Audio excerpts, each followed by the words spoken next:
How to choose a college. Easy step-by-step for high school graduates. If you are a recent high school graduate, still in school, or thinking about going back to school after a life break, this video is for you. There is no need to be overwhelmed and scared by the college search process.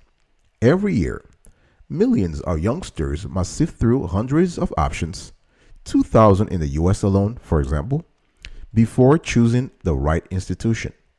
This tutorial makes the college search process a piece of cake. Start applying the tips indicated in this video to find a school that will truly make you happy.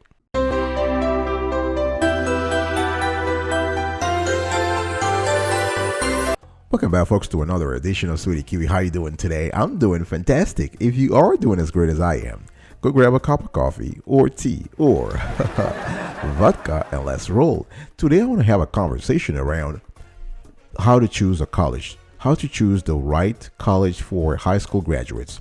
Number one, do a self-assessment.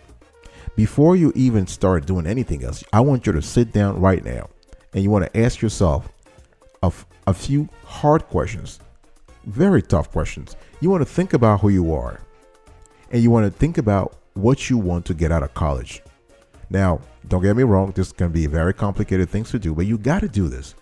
Who you are, who are you, and what you want to get out of college. You need to think about the interest and personality traits that most strongly affect your daily life. When you wake up in the morning or you wake up in the afternoon or whenever you wake up, what are the things that really drive you? And you want to consider how those personality traits, those passions, those interests will impact your college experience. You also need to think about what kind of subjects you're interested in.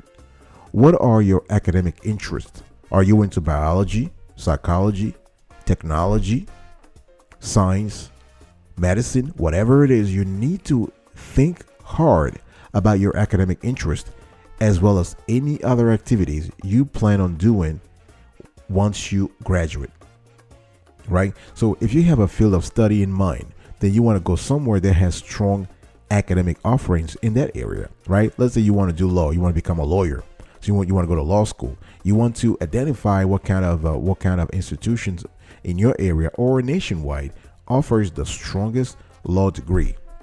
Now, you want to look for schools that will give you the opportunity to explore your interest further within the context of a well-polished, of a well-rounded curriculum.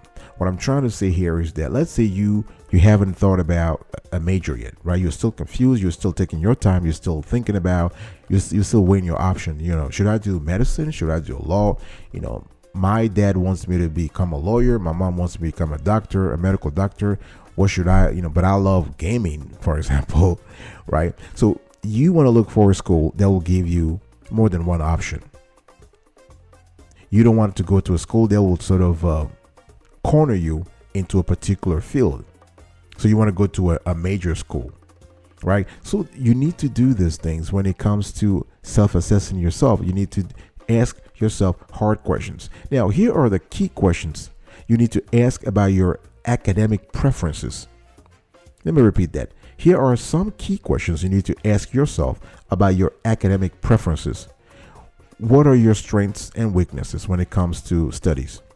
Do you love learning in a small discussion group or in a large lecture class environment like an amphitheater? What was your favorite class in high school? Now, how do you do with academic struggles and pressures? In other words, when you have assignments every day, how do you handle that? How do you cope with that? Do you take a lot of advanced classes? Have you taken advanced classes? What was your GPA? And how does it compare to other students at your school? Do you have any learning disabilities or concerns that might impact your academic progress? So if you answer those questions and many more, you are able to know which kind of college is right for you, because the answers will help you focus on a realistic range of colleges based on your GPA and ability to handle homeworks, to handle academic stress. Because the last thing you want is to pick a college that doesn't fit your personality, doesn't fit your academic level, and doesn't fit your level of your resistance, your persistence when it comes to handling academic stress, right? Now, remember though that when going to college, are not the only thing you should think about, right? Of course, you spend a lot of time in classes. That's very important. You need a degree to have a job and flourish in life. But besides academic priorities, you also need to think about non-academic priorities. And here are some of the questions you need to ask yourself when it comes to, I would say, extracurricular activities. For example, are you introvert or are you extrovert? Are you kind of a hermit, or do you plan to party a lot? Do you like it quiet, or do you want an exciting city life with tons of stuff to do? Or maybe something in between. Now, are you ready right now? And this is something you have to think about when talking to your parents also. Are you ready to be far from home? What values are most important to you? What are your political leanings? Because the last thing you want, and unfortunately, when it comes to studies, we shouldn't be worried about politics, but let's face it, that's reality. The last thing you want is to go into a city or a college city that is, for example, pro Republicans, is very conservative, where if you espouse a liberal, if you're a Democrat, then you don't want that. Again, that's just the reality. It shouldn't matter, but it does. Is cost a factor that you need to take into account? What are your favorite activities, and which one do you want to continue pursuing in college? Are sports important to you? Right? So those are questions that will help you realize what kind of a college institution you should pick. Remember that the academic offerings at a school may be excellent, but that doesn't mean you should go there without considering how you will feel about the social scene or the surrounding areas, right? What makes you happiest? Because remember, at the end of the day, you are the one who will be having the experience, not your parents, not your friends, not your teachers, not your classmates. It's you. So you want to pick something. You want to pick a college that is right for you, that makes you happy, that has the activities, that has the social scene, that has the surrounding areas that are appealing to you. All right. I'll go into more details in the second section. Don't go anywhere. I'll be right back right after this. Welcome back, folks, to another edition of Sweetie Kiwi. We're also having a conversation today about how to choose a college, and I'm giving you an easy step-by-step for high school graduates. Let's move on to step number 2. Now, consider broad factors that might affect your choices. Now, there are several distinctions you need to think about when it comes to schools, and I'm going to give you the broad factors, and then we'll move on to the specific factors. There are 4 broad factors that you wanted to pay attention to. Number 1, do you want public or private? Are you interested in a public institution or private one? Now, there are many reasons why. Some people love private colleges, some love public colleges. Costs are usually lower for public universities if you are an in-state student. However, some private schools do offer generous financial aid, so you can expect a larger enrollment at public schools and a wider area of academic programs, as well as more diversity of the student body. Public institutions also tend to have bigger party scenes and often bigger class sizes with more classes taught by teaching assistants. On the other hand, private schools may provide a more close-knit student community and more leadership opportunities due to smaller class sizes. So it's really up to you to see what really works for you. And if you have done the right homework in the first section, when I was asking you to define what makes you happy, what are you really looking after, then you should be able to choose whether or not you want a public or private institution. Do you want urban or rural? Do you want a college to be located in an urban setting or rural areas? Right? This is a key factor in narrowing down your choices. You have to think about what kind of environment is best for you and how it compares to the school's surrounding community. Is it isolated? Is it safe?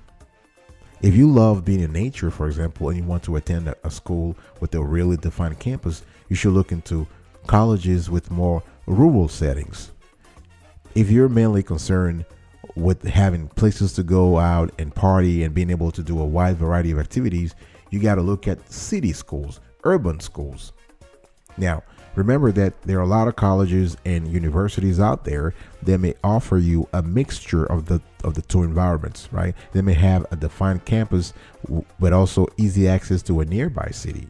Or some universities have several campuses. All right. Now, rural schools will provide you all the time a community that's far more insular and differentiated from the rest of the area than urban schools, where the student population and city population mix freely. What I'm trying to say here is, if you go to a rural school, you would see a distinct, I would say, separation. No, that's the tautology here, distinct separation. You will see a distinction, a clear distinction between the student population and the locals. Whereas in the large city, you don't see that. For instance, if you go to a school, if you go to a college in New York City, you go say to NYU or Columbia, it's very, the student population and the city population mix freely. Do you want a large or a small college? This is another thing that you want to pay attention to, because if you have, this is kind of related to the private versus public question, right? But some private schools are very small, while others are the same size as large public schools. So if you think you are more likely to feel comfortable in a close-knit, small community where there are more opportunities for you to hold leadership positions and make direct changes, then look for smaller schools first. Now, if on the other hand, you would rather have a place where you can be semi-anonymous or completely anonymous and have consistent opportunities to meet new and diverse people, then go for larger schools. Right? Now, remember though, and this just makes sense, that schools with more students tend to have bigger party scenes and larger class sizes. Another factor you need to think about when choosing the right college for you is location, distance from home, rather. Do you want a college close to home or far away? Right? If you have a close-knit relationship with your family and you are therefore reluctant to leave, then you might want to consider having a college that is close to home. Right? You should decide which type of student you are, so you don't choose a school that's too close or too far away and ultimately regret it. So remember that as a new college student, you are going to be isolated. And initially it might be scary, especially if you are shy. If you're an introvert, it will take you some time.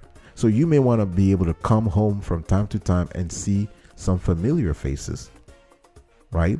Now, think about what really works for you, what kind of personality you have, and what you're willing to sacrifice to get your studies, to study at that particular institution.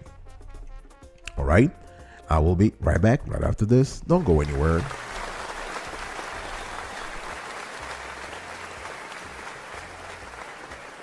Welcome back, folks, to another edition of Sweetie Kiwi. We are still talking about how to choose a college, and I'm giving you an easy step-by-step for high school graduates.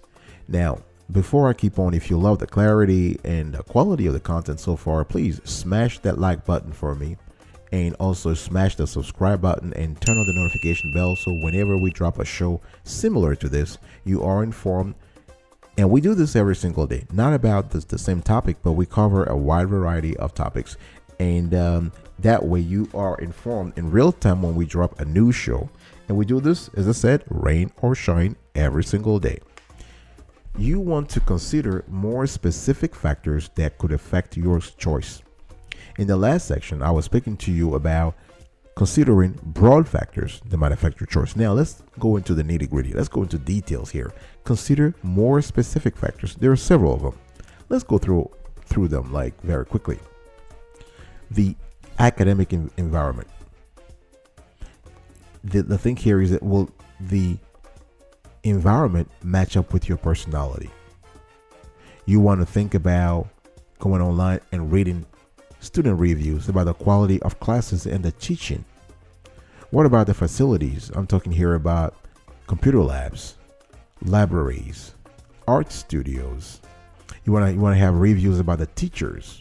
Are they good? What's their model of teaching? What is their approach? Besides academic environment, you want to think about the program strengths. So let's say you want to study law. How strong is the law school? How strong is this university's law school? Right? So you want to be able to compare and contrast all the colleges that you are thinking about. So most colleges have websites for each academic department. So you can consult this.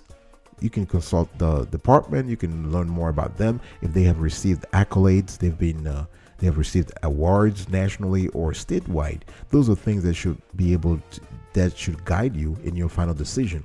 What about the social life?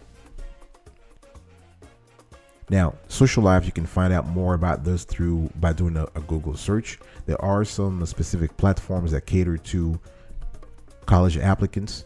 You have Zinch or Unigo that will give you some kind of info about the social life. You can also check out CapEx, which is great in terms of giving students all kinds of information from the social scene to Greek life and overall student happiness. The food. This is very important. If you have dietary restrictions or preferences, you want to make sure there will be enough options, because the last thing you want is to go somewhere where there's no food for you to eat, right? So make sure that you visit college, a lot of colleges and institutions where the menu is as varied and as rich as possible. Athletics. Do you plan on playing sports? So if there are opportunities to play intramural or club sports at the university, then go for it, right? Check out the gyms and athletic facilities for different schools. Now remember that a lot of universities and colleges have separate websites devoted to these activities and athletics in general. So there should be a list of club and intramural sports, as well as details about the resources offered by the athletic facilities, so we can make a determination. Now, if you are still uncertain about the college you want to pick, then you can look at the reviews on Student Life to see if people seem to be happy about sports and fitness overall. You want to look for a place where there is a community of people who share your interest. Extracurriculars. Now, if there are extracurricular activities that you currently love doing, make sure you'll be able to continue doing them in college. Check out if there are any extracurricular opportunity that sounds cool to you, that you love doing, that you haven't tried before, right? The whole thing is about growing, so you should be open to trying new things. Most schools will have listings of their student clubs and organizations online. So if you're interested in any college, check out the offerings. What about studying abroad?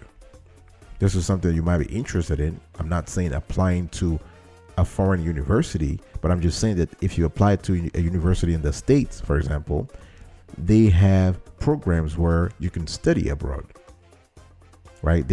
It's usually called study abroad programs, and you can see on the website. And you might find that there is a specific program that appeals to you more than others, where you spend, let's say, 1 year in London, or 1 year in Dubai, or 1 year in Beijing, whatever it is. This is kind of cool because it allows you to learn, but also expand your cultural, your geographical knowledge, if you will. Diversity is key. We live in an environment that is diverse, and diversity, I'm not only talking about color of skin, I'm talking about sexual orientation, I'm talking about other, gender, of course, but so the diversity spectrum is expanding by the day. So if you want to meet people from diverse backgrounds who have a variety of different life experiences, then you want to make sure the college or university you choose is large enough. right? Because this is just basic math that a smaller school generally will have a less diverse student population than a large school. Now, most college information sites will give statistics about student ethnicity and percentages of international students, right? So think about that, and you also can think about the male-female ratio. I was talking earlier about the gender when it comes to diversity. You have the male, so you have gender focus point. So if you are interested in checking that, so you want to check the male-female ratio, and that's pretty cool. So some schools though have very skewed ratios, although many are evenly balanced. So you want to pay attention to that. The cost is another factor you want to pay attention to. Don't rule out any colleges because of cost yet, because you never know what comes with the cost, even if the cost is high. Look for colleges that have strong merit-based aid programs and or guarantee that they will meet all financial needs, and consult statistics on financial aid. What I'm trying to say here is choose the college first, regardless of cost, and then think about the cost later on. Of course, you don't have to choose only one college. You can choose 3, 4, or 5 and narrow down the list, and then start digging into how you are going to pay for it. And we have an entire show covering financial aid. You might want to double check that to see what really works for you. And if there are other things you want to pay attention to that really matters to you, this is the great moment to put it on a piece of paper when it comes to choosing a college you want to study at. All right, I'll be right back right after this. Don't go anywhere.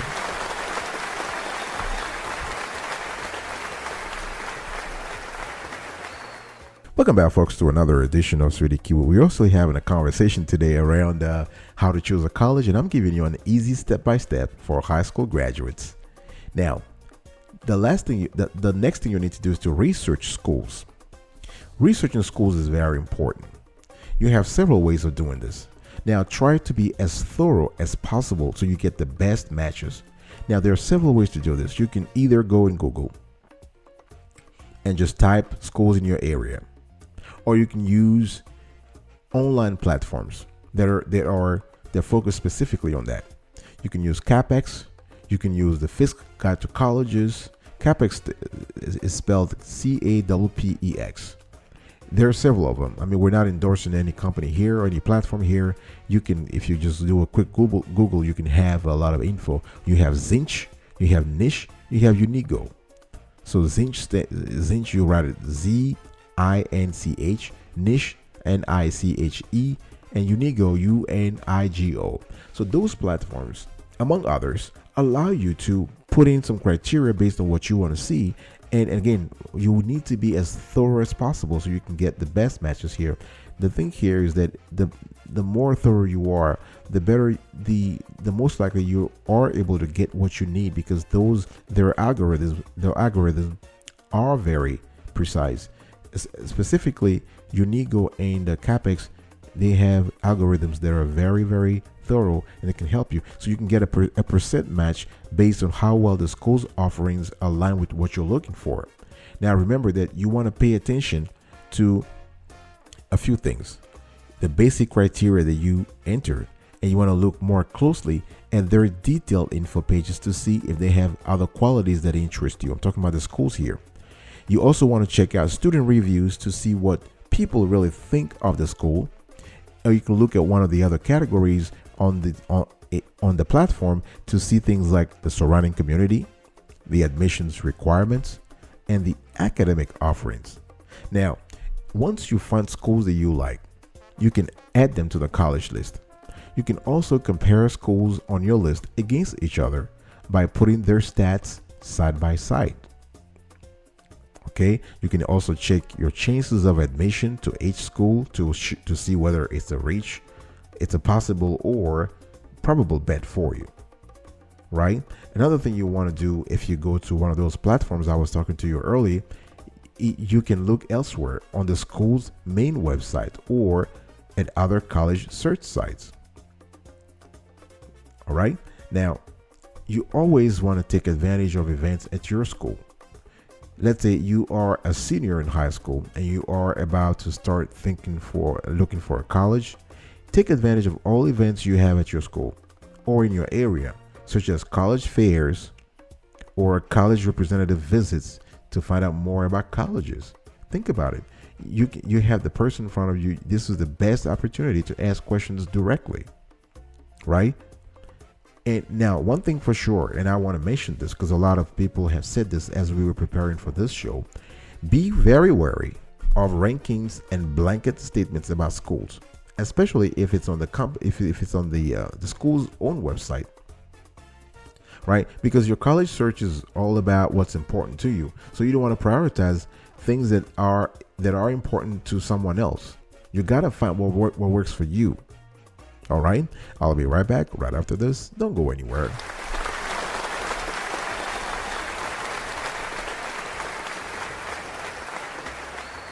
Welcome back, folks, to another edition of Sweetie Kiwi. We're also here having a conversation around how to choose a college, and I'm giving you an easy step-by-step for high school graduates.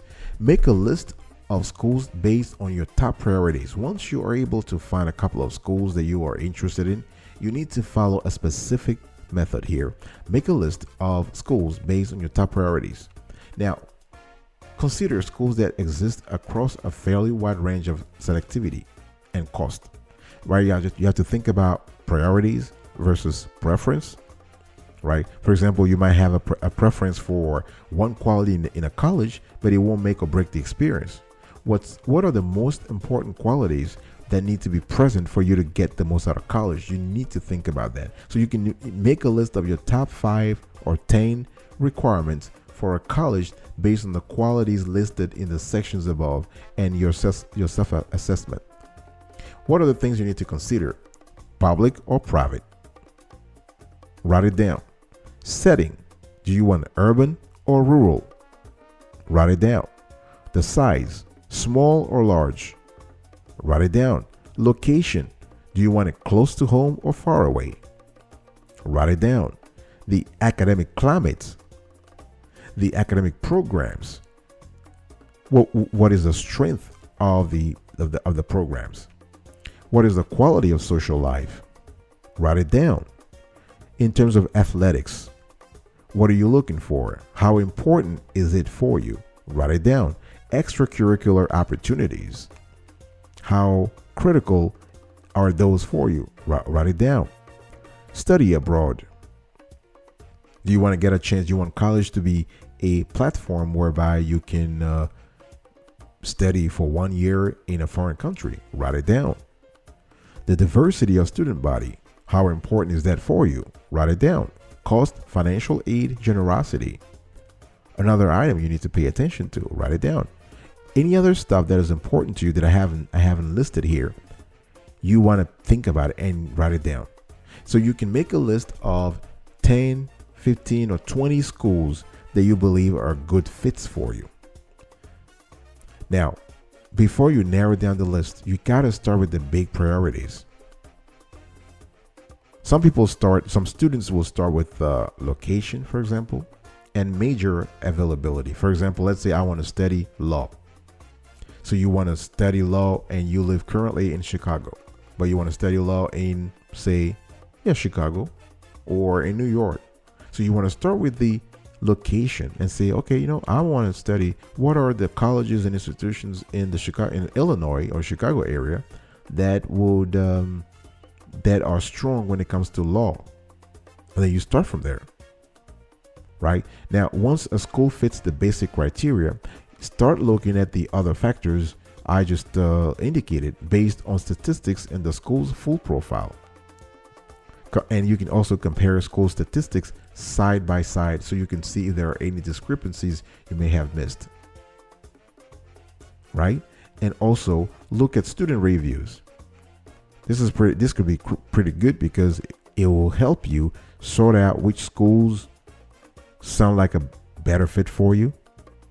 Because remember though, even if 2 or 3 schools look familiar on paper, they may be different in that one has a stronger sense of community, for example, or students are overall more engaged in learning. These are a couple of things you can only learn from the students themselves, not what the school has put on their websites. All right. So once you have this, you can balance your list so that you have a nice range of schools, which means you can evaluate the admission statistics in relation to your qualifications. I'll be right back right after this. Don't go anywhere. Welcome back, folks, to another edition of Sweetie Kiwi. We are in the last section of today's show here in this tutorial, and this is an easy step-by-step for high school graduates. Once you have that, the last section here is to narrow down the list. So schools generally fall into 4 categories according to research. You have the reach, the possible, the probable, and the solid. So reach means that you really would like to go to this school, but your chances of being accepted are very small, or they are slim. The second category is possible. So your chances of being rejected are higher than being accepted, but the school does accept some students that have your credentials. And then you have probable. For the probable category, your chances of being accepted are higher than your chances of being rejected. And in the solid, you will almost certainly get in. So the school rarely rejects students with your credentials. Now, one thing you need to do here is that to narrow down the list, you want to include at least 2 solid schools, 1 probable or possible school, and 1 reach school in your final list. That way you have 5. Your final list will have 5. Again, 2 solid schools, 1 probable or possible. I would say 1 probable school, 1 possible one, and 1 reach school in your final list. Now remember though that Ivy Leagues and other schools with admission rates of less than 15% are reaches for all students, even those with a 4.0 and perfect test scores. Now, if you want to figure out your chances of acceptance manually, you can look up the SAT ACT score and GPA ranges for the schools on your list. Most schools provide a range for the middle 50% of SAT ACT scores for accepted applicants. So if you're lucky enough to have scored significantly higher than the high point of that range, then that school can be considered probable or solid. The same applies for GPA statistics. If your GPA is in the top reported range for the latest class at the college, you are likely to be accepted. Now, if cost, for example, is a significant factor to you, don't rule out any schools based on them being too expensive yet, right? As I said, there is a variety of things you can use to maybe reduce the financial pain. You have financial aid, you can have student loans, and you also have scholarships, right? Now, you can also get loans. All right. So this is how you're able to narrow down the list of colleges and universities you are interested in going. All right. This is it, folks. I wish you good luck. Before I go, let me just recap today's conversation. How to choose a college, easy step-by-step for high school graduates. Number 1, do a self-assessment. 2, consider broad factors that might affect your choice. 3, consider more specific factors that could affect your choice. 4, research schools. 5, make a list of schools based on your top priorities. 6, narrow down the list. I will see you next time, but until then, remember, stay marvelous.